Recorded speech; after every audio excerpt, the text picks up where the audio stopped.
Nope. Go around.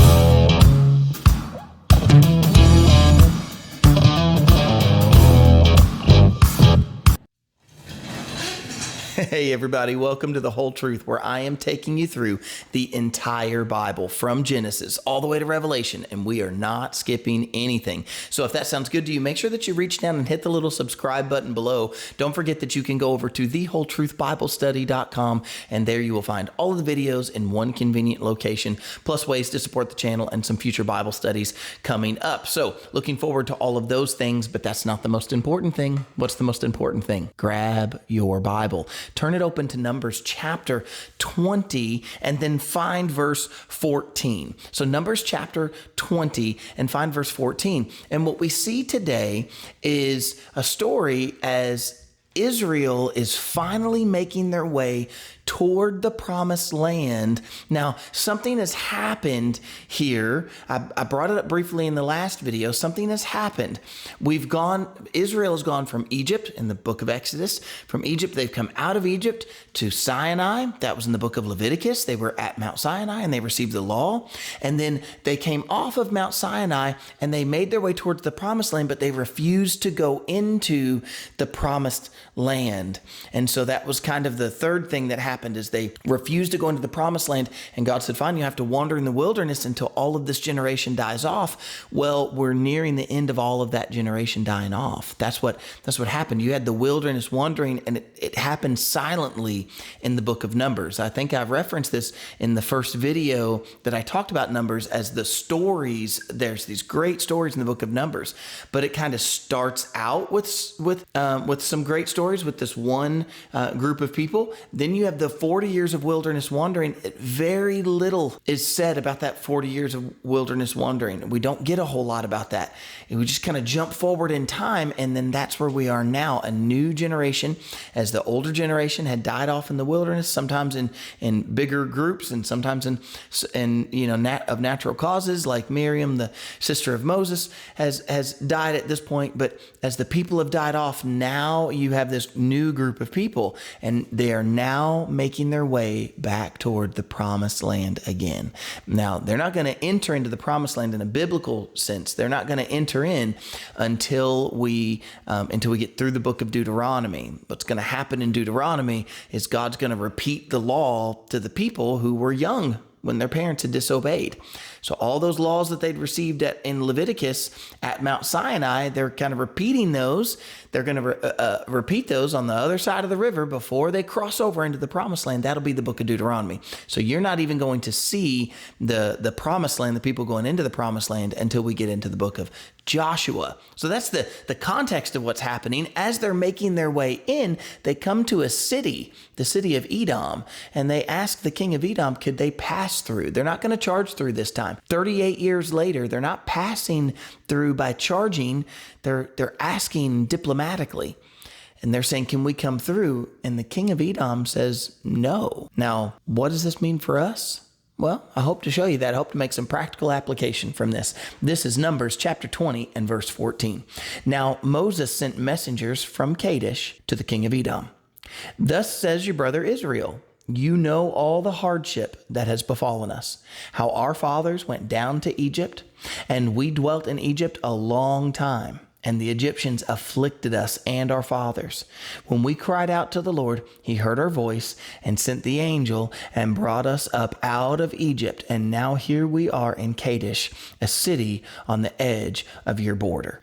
Please let us pass through your country. We will not pass through your fields or vineyards, nor will we drink from water from your wells. We will go along the king's highway. We will not turn aside to the right hand or to the left until we have passed through your territory. Then Edom said, you shall not pass through my land, lest I come out against you with the sword. And so the children of Israel said to him, we will go by the highway. And if I or my livestock drink any of your water, then I will pay for it. Let me only pass through on foot, nothing more. And then he said, you shall not pass through. So Edom came out against them with many men and with a strong hand.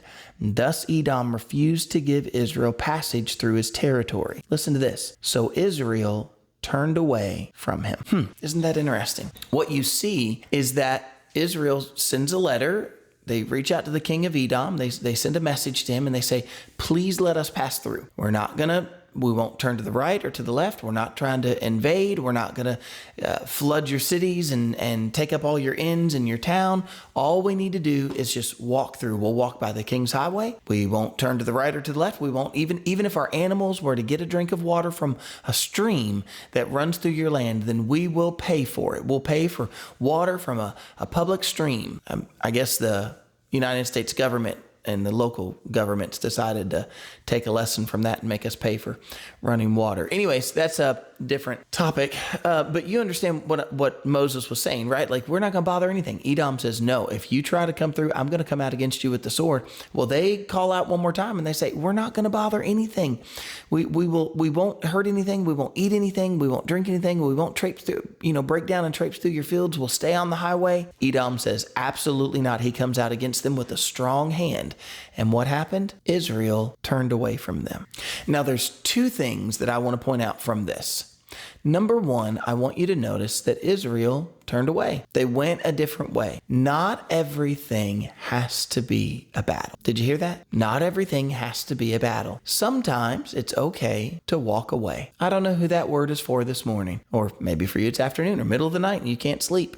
Who knows? But you don't always have to fight through it. Sometimes the door gets closed, and that's okay. Sometimes you don't have to rise up against somebody or something. There's not a battle to fight. You made your request. It got denied. You didn't get to go that way. So turn around and go a different way. You don't have to make everything a fight just because you got told no.